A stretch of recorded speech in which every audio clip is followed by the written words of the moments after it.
so first we're going to start off with the central image, which is just here, which does actually dominate the front cover of this magazine. It can be seen that they're using direct mode of address through the use of eye contact, which is good because it will encourage and engage the reader and will also make them feel more intimate with this article.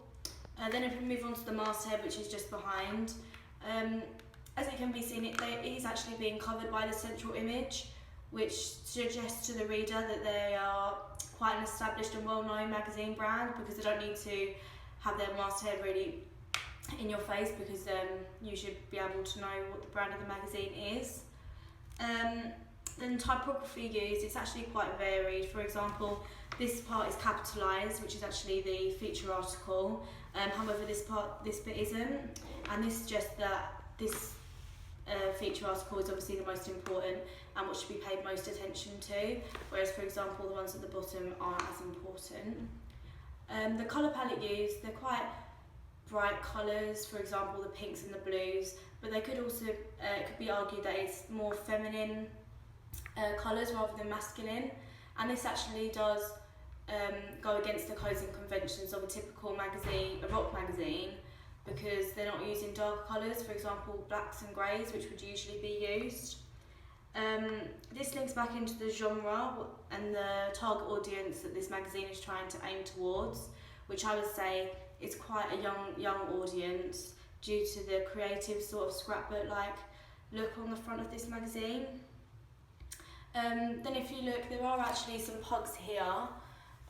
For example, there is a buzzword used, which is free, which would entice the reader and is used as an enticement. Another way that this magazine follows the codes and conventions of typical magazines is the fact that it has the barcode in the corner, which is what a lot of magazines tend to do. However, a way that it doesn't follow the typical conventions is that the cover lines all here are not placed on the left-hand side or the right-hand side.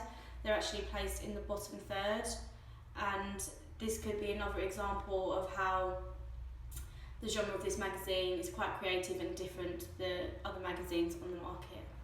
Moving on to the contents page, as you can see, all the articles are featured along the left-hand side here, which does follow the codes and conventions of typical magazines. This does make it quite easy to read and easy for the readers to see whereabouts different articles are in the magazine. Then moving on to typography, it's quite plain with the main articles in small black text and the subtitles of the magazines, which have been split into 4 sections: news and regulars, exposure, features and albums. And these are all in a bolder typography in white capitals on a red background, which helps them to stand out. Further to this, all of the articles have a sentence or two just underneath about what the article is about, and this provides the reader with additional information, which is very informative.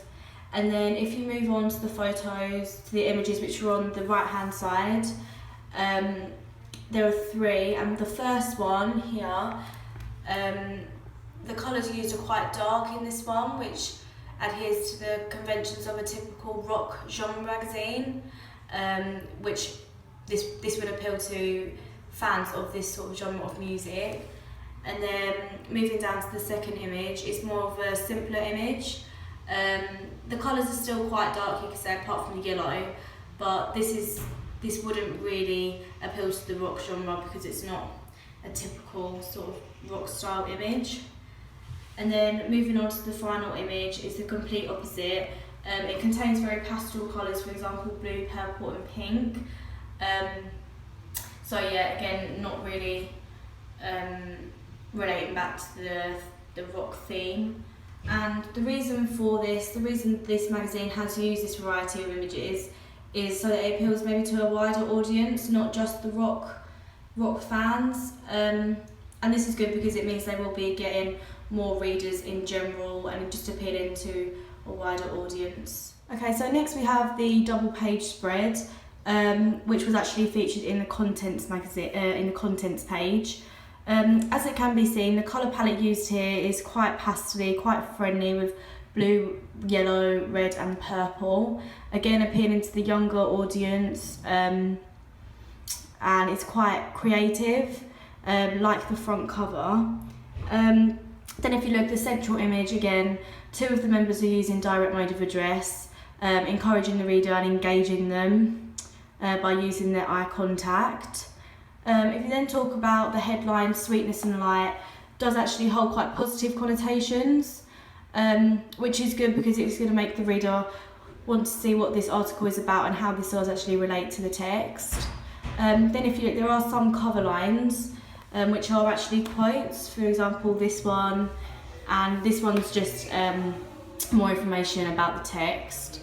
The fact that it's a quote shows that it's quite personal and shows that this magazine does actually have connections to this band, more so demonstrating that it's quite established and does have links. Then if you actually see in both corners of the pages, there is actually a social media link, and this could be seen as a unique selling point, but it will also encourage the readers just to visit their website, so they will actually get more people looking at that. As you can see, the majority of this page is actually covered by either images, logos or quotes, and not a lot of it is text-based, just apart from this bit on the right hand side.